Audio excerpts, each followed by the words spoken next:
I am posting this video on Christmas Day Japanese time. Happy holidays, happy New Year's. The channel's name has always been Kairyu Rider. This is Dragonite, which is called Kairyu in Japanese. And it's because when I first moved to Japan, a few days into it, I found one of those gachapons. I got the Dragonite out of it. He's been through a lot. He's losing color in some spots, he's been recolored, he's been remounted, he's been lost and found and lost again. But the reason I'm changing the channel is the average viewer right now, 28% of you are in the US, 98.2% of you, according to the analytics, you're watching in English or with English subtitles. Very few Japanese viewers. I am changing the channel's name to Dragonite Moto JP. It kind of says the same thing. It's easier to remember, easier to spell, and JP kind of lets you know it's somewhat Japan affiliated. It is -1 degree standing here, and the rain just stopped, even though Google suggested there was a 1% chance of rain. Round to the nearest 100. Now, I said it's time for a change. I'm going to have my face in it more, try to make it a bit more personable. The biggest thing I want to change with the channel, as I said in my 6-month review, I don't want to keep doing this keeping up with the Joneses, like saying you need this part. So many of these successful channels are just unpaid advertisers for the bike companies, for the manufacturers, for aftermarket, and you don't even know who's telling the truth. I say I'm sponsored, but this is my honest opinion. If I'm given an affiliate link, well, if I say something negative, you don't buy it, and I don't make money. So I want to try to avoid that stuff as much as possible, and tell you that if I do make videos like that, and the few videos I do have coming are because they're already made, but if I do make videos like that, I want it to be because it's really something great. It's something I like and I want, and I think you should know about. It's helpful to you, the viewer. So like I made this crash bar video. I have nothing to gain for that. If you don't like the crash bars, fine. I paid full price. I'm not getting anything if you buy them. Since there is going to be more me in it, who am I? So I'm Greg. It's surprisingly difficult to say in Japanese. So I've got all kinds of nicknames that may come up in videos. A little bit of my backstory just to say how we got here and how it may affect where we're going. I had a very challenging last 2 years. You know, there's the good stuff, like I had my daughter and she walked for the first time, she talked for the first time, said my name for the first time quite recently. You know, that's all been great. But then I've also had multiple organ failure and nearly died. Last year I had surgery related to work, but I couldn't prove it was related to work, so... And life in Japan has been an emotional roller coaster. You know, I've posted some videos talking about prejudice in Japan. Some people are asking for updates. A lot of Westerners, specifically Americans, get offended by that and address me by a racial slur. But it is an emotional roller coaster living in Japan. I don't want to sound like a whiny child, though I'm sure I do to some of you, but I don't want to hide that. You're going to see so many people say, it's amazing, everyone's so this and this, and this never happens to me, and then you can watch it happen to them in their other videos. I'm not going to pretend what the world is, so you know who I am. It's very isolating in Japan. First time I had Japanese friends, who I actually would say are friends, who contact me, who speak to me in Japanese, don't force weird English lessons out of everything. I'm actually invited to things with them. Happened a month ago. You know, I've been here over 6 years. And in Tokyo, I met a lot of nice people, a lot of friendly people. Never had time for anything, and that might be down to the work culture. The first time I lived in Osaka, I can't say I had that. And now I do. We'll see how that plays out going forward. We'll see if I even keep this part in the video. I might, because this is probably a video just for the long-term viewers, the most dedicated subscribers that actually make it to the end of my video. I don't expect this video to even get 1,000 views in the next 2 months. I would say things are mostly looking up. I'm very positive. But I guess I want to make a quick note on that. Maybe it's my news feed, but from what I understand, it's everyone's feed. What you see on the internet is mostly negativity. Like, it was just an awful year. And, you know, again, my daughter walked for the first time. She talked for the first time. We found out that despite some challenges, we will be having another kid next year. Even for the channel, I've gone from making about $80 US a month on the channel to making just shy of 200. Now, what just shy of 200 means is it's breaking even. The cost of owning the bike, forget paying me for my time invested, which I know I should probably consider that in the future, but the channel now makes what it costs to run. I think 2024 is pretty good, and I'm going to say no matter what happens, I'm going to try really hard to make 2025 good, and I hope you do too. Now, on the topic of the channel making money, I am trying really hard to get the channel up to about $1,000 US per month, because that's not great money, but the cost of living in Japan is less than half of what my friends and family pay in the US. And I say that living in Osaka, the second biggest city. As a perspective of what my work life has been, I won't say what companies or what jobs. Japan has really strict defamation laws. So if I say Bill gets drunk and beats people up on the weekend, and Bill actually does that, because I said it publicly, that's defamation. I can't actually tell you what companies did this. It is legal for me to tell you I worked a job that was a 40-hour work week. I never worked less than 50. I often worked over 70. I was never paid more than 40. There was no overtime pay involved, but endless overtime.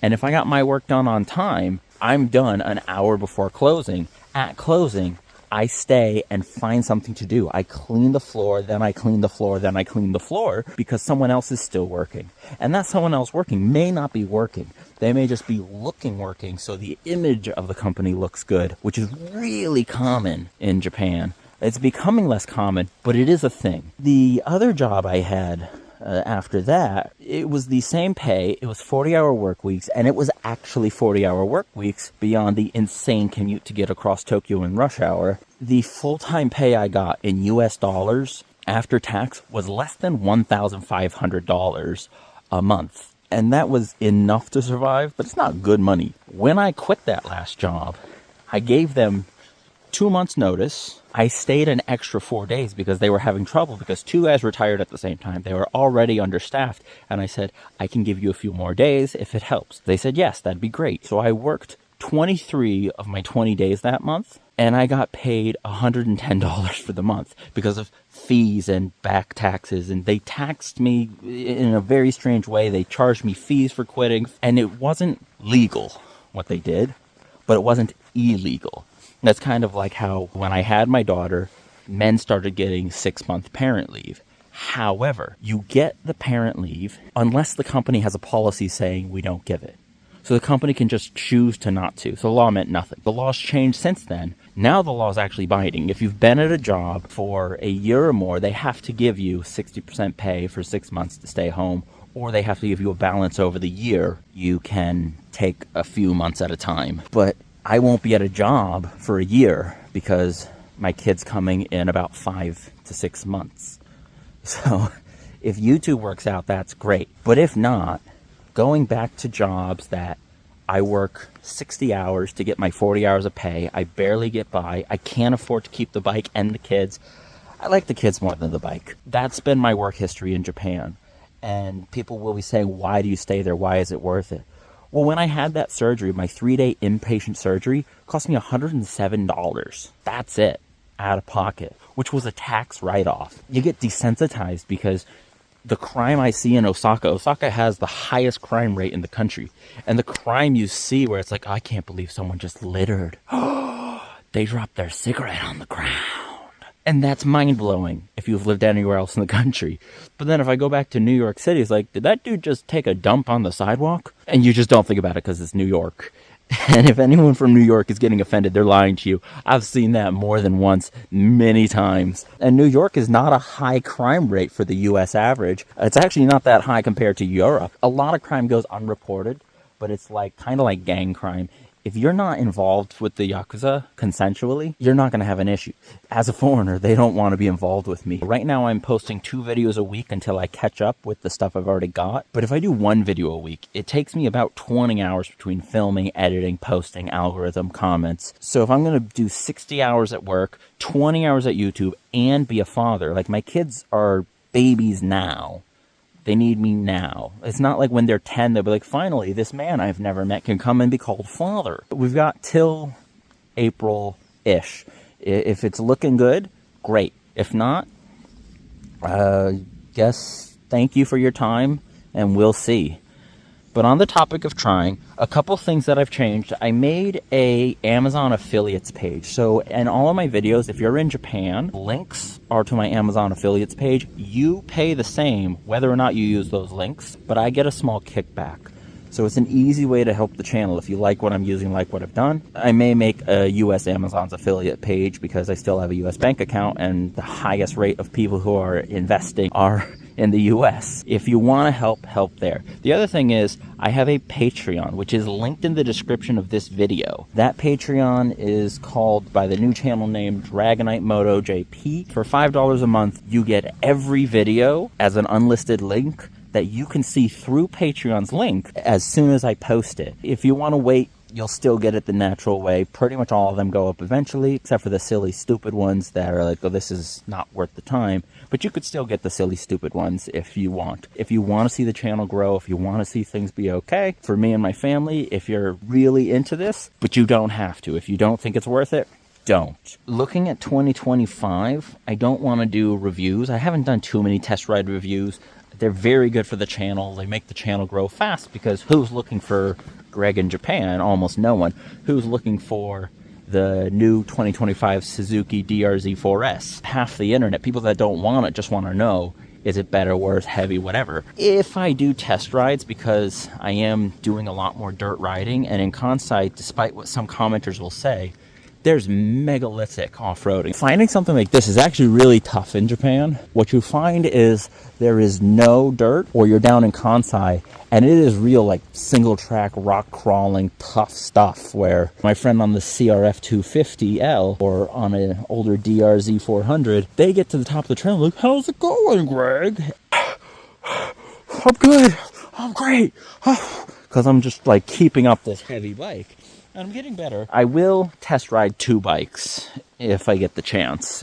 Test rides in Japan are rarely free, and they're usually just like a 5-minute around the block thing, or you rent it. So it's got to be worth the money. The DRZ I will look at depending how much I want to do on versus off-road. And then if the BMW F450 GS is close to concept, that's tempting. But honestly, getting my skills up, I'm probably keeping this. I do have this idea of customizing it. I used to work for Cherry's company in Tokyo, and I helped build some pretty cool bikes. Once the warranty is over for this bike and I can just go bananas, or if this channel just suddenly explodes in the next 2 months and it's just making more money than I know what to do with and I don't have to care about the warranty, tank for the KTM is really cool. Yamaha World Raid does not sell in Japan. I've said it a couple times. Half of Yamaha models are made in France and don't sell here. I'm kind of just tired of Yamaha, but the idea that I could build a custom tank for this similar to KTM or the World Raid, because I actually can. I am building stuff. It's not coming, but you'll notice like the windscreen's missing. I am making a video right now about how much weight I can take off the bike. So far, I've dropped 10 kilo. I think I can get the bike fully loaded, wet, below 190 kilo. But yeah, the future is more adventures with the bike, more life in Japan, more riding culture in Japan. I have some videos coming out where I joined a dual sport crew in Kansai. If you're this far into the video, you're one of my longtime viewers who's really into it, and not just my mom, though probably also my mom. Hi, Mom. Let me know why you subscribed. Why did you stay? What are you looking for? Comment below. Comment as often as you can. Just like, hey man, keep it up. Because if you want to see the channel grow, the more you comment, the more it says people are interacting. That's a free thing. Don't go to Patreon. Just comment and like every video. Unless you don't care that much, which is fine. But give me the feedback. What do you want to see? What would make this channel good for you that's not just a bike reviewing channel? Like, why are you here? What's going to keep you here? I want to give you my real opinions, real experiences, real what's going on. Till next time, this has been Kaidu Rider, and this will be Dragonite Moto JP. I hope 2025 is great. I hope to see you soon. Oh, and by the way, I think I figured out how the world ends. So like and subscribe, click, share, all that, ring the bell so you know, and stick around for the next terribly stupid idea I have. Till then, bye-bye. My hands are so frozen and cold. Completely numb. Let's get out of here. Back down the hill, back down the hill. Back down the muddy, wet, rainy hill. Mud and wet. Do you ever see the fallen logs and think, what if it breaks right now and the tree just falls on me? You know what I mean? That's what I mean.